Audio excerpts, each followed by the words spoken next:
Republican governor on this Fed fight. Rick Perry with us now. Governor, welcome to the program. Good to be with you, Stuart. Thank you. Sounds like a dare from the Attorney General. Come and get it. That's a challenge, isn't it? Greg Abbott is a very powerful and thoughtful Attorney General who's obviously going to be the next governor of the state of Texas, and he is on the right side of this issue, not just for the people of the state of Texas. He's on the right side of this issue from a private standpoint, from the private property rights standpoint.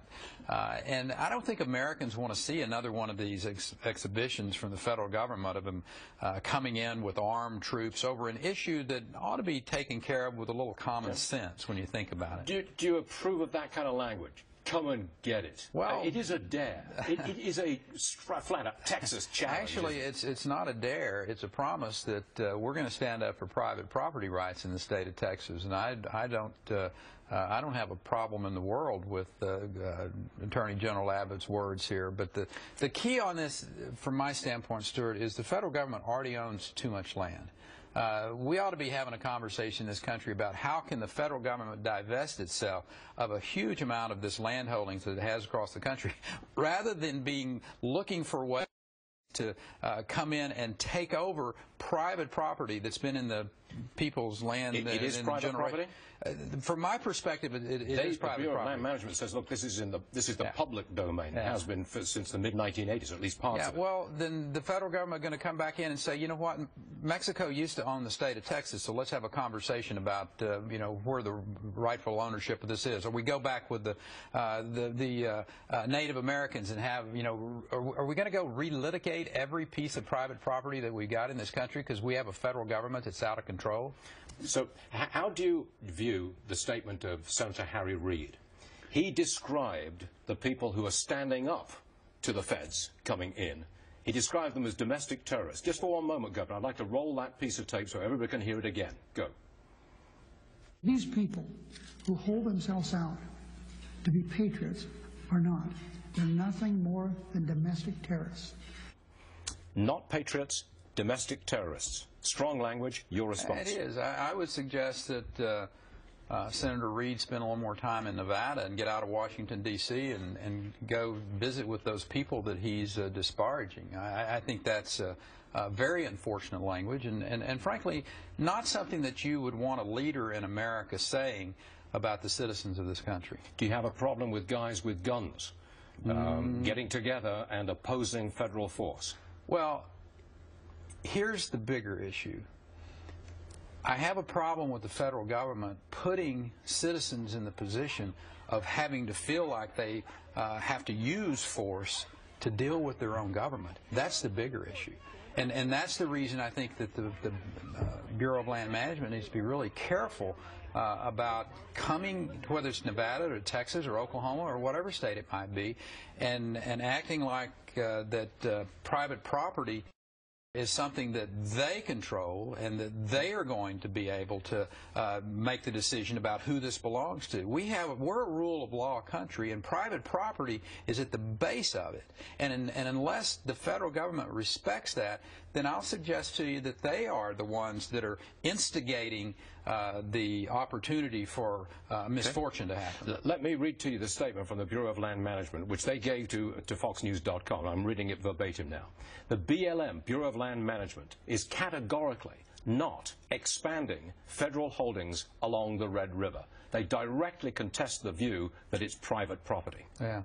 Well, I think we have an administration that acts imperialistically. And I've seen it too many times out of this president and this administration. I think we're seeing an extension of that in BLM. Welcome to New York, Governor. I hear that you are here to challenge Governor Cuomo, a Democrat, governor of New York, and you're challenging him on the basis of your taxes are too high, you're killing the economy of New York, bring those jobs down to Texas. That's what you're here for, isn't it? Direct challenge. I'm here to give people the opportunity to relocate or expand their business. What response have you got so far? Texas. Well, not much from the governor's office. Good response, though, from businessmen and women we had the opportunity to meet with. There's two issues going on here. I don't make any apologies that I am a competitive governor and I come into California or Illinois or for any other state. Just as Bobby Jindal and Rick Scott come into Texas and say, hey, we'd like for you to take a look at Louisiana or take a look at Florida. Those are two really competitive governors out there, and there's a host of others that are very competitive. I mean, what Mary Fallin does, Susana Martinez, Nikki Haley, I mean, those are governors that get it about tax, regulatory, legal policies, and having skilled workforce in place and making your state be competitive. I happen to think that our founding fathers knew what they were talking about when they discussed that 10th Amendment and said, you know, the federal government's supposed to do a few things, do it very well, enumerate those powers, and then you states work out all these other things, which says to me, let's compete against each other. Who's got the best tax policy? Who's got the best regulatory climate? Who has the best legal system for the people of your state? And then people will move and go to where they want to go.